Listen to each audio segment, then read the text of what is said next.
Hello, I made this video so that people would realize the truth about Barack Obama's statements. I'm going to start by reiterating what he said in response to criticism of his bitter comments. Start quote. This is his quote.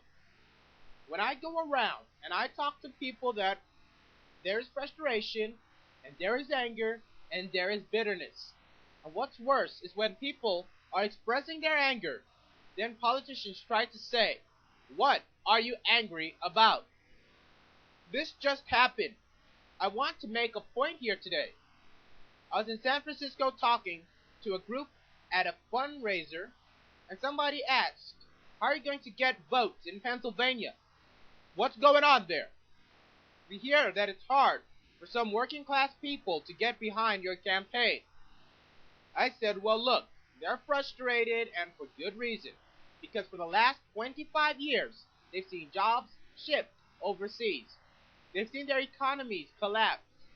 They have lost their jobs. They have lost their pensions. They have lost their health care. And for 25, 30 years, Democrats and Republicans have come before them and said, we're going to make your community better. We're going to make it right. And nothing ever happens. And of course they're bitter. Of course they're frustrated. You would be too. In fact, many of you are. Because the same thing has happened here in Indiana. The same thing has happened across the border in Decatur. The same thing has happened all across the country. Nobody's looking out for you. Nobody is thinking about you. Because the people end up, they don't vote on economic issues because they don't expect anybody's going to help them.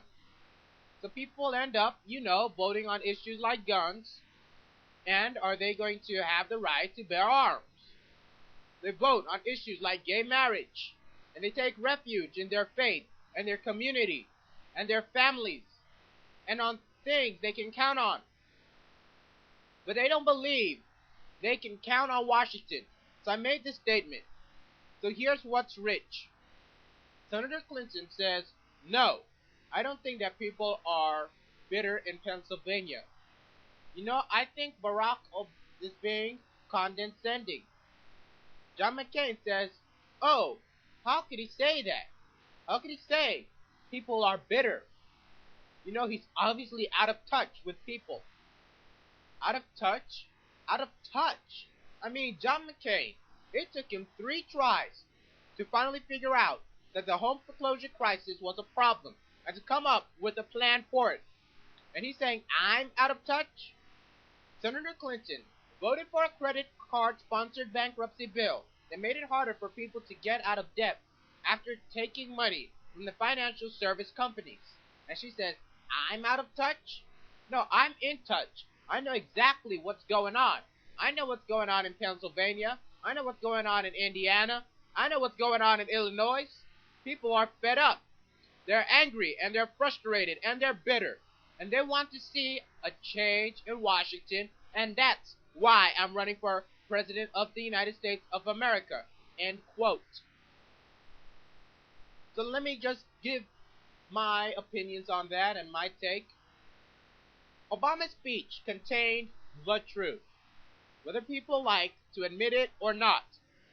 It should be considered a moral disgrace for people to try to twist the honest and earnest words that he speaks. He said plainly and openly what he thinks. It is the truth that people get bitter. He didn't say that every single middle-class American is bitter. He stated reasons for their bitterness. Who in the world wouldn't be bitter or have some sort of negative feeling towards their own government after being foreclosed, for not having enough finances after getting laid off?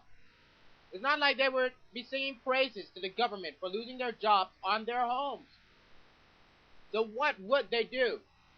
Obama wasn't implying that the only time that people get religious is when they are outraged. He was making a point that when the going gets tough, some people cling to what's familiar to them and what gives them hope.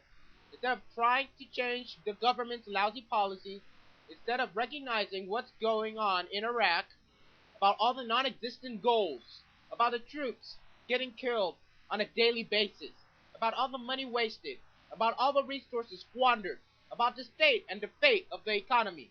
People would rather vote for a candidate that would give them more of the same old politics. The same politics that can't set a date, to have a date, to set a date for withdrawal. When you don't even know when you want to have your plans about time schedules out, how do you expect to win in the first place? What is the definition of victory in Iraq? Is it going to be like the Vietnam War, where military officials were claiming victory based on the number of enemies they killed, even though proportionally they were about even in the death toll for the better part of the war? That is the kind of thinking that claims that Americans aren't bitter. They are in happy land. They are resilient. Well, if Americans are so resilient, why does a majority of Americans want a way out of the war in Iraq? They should be so super resilient that they should continue going on, without a doubt, at the face of victory that's so close by, even if it takes 100 or even 200 years. How long are we going to give? And how long are we going to have the same old mindset of staying the course? When we finally hear the truth, we wouldn't want to accept it.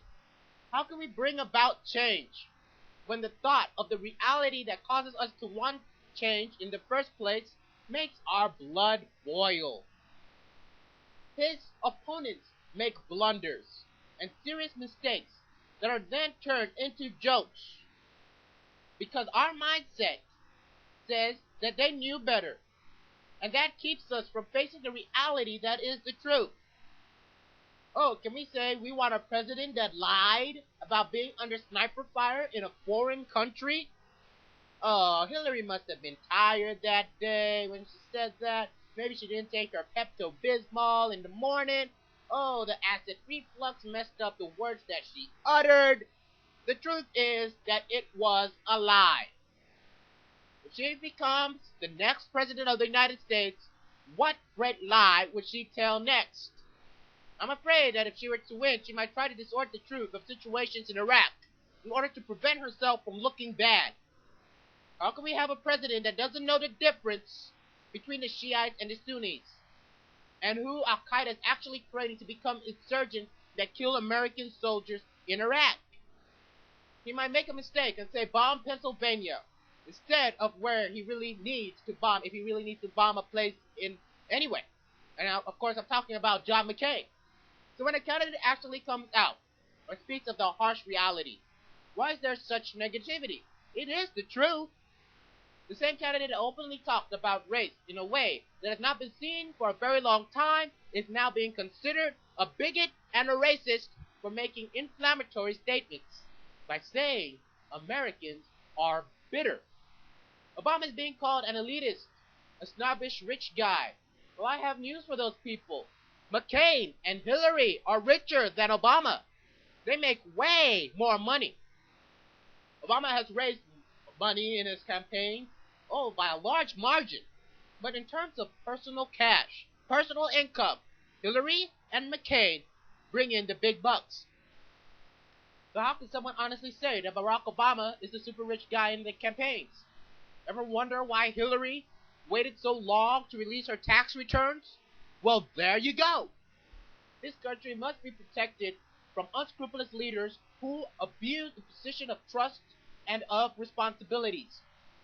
Let's just stop the nonsense and the random nitpicking of innocent yet daringly truthful remarks and work for change in Washington by voting for Barack Obama. This is coming from someone that just turned 15 years old. My name is a decaf, and that means victory. So may God bless Barack Obama. May God bless every single working class American. And may God bless America.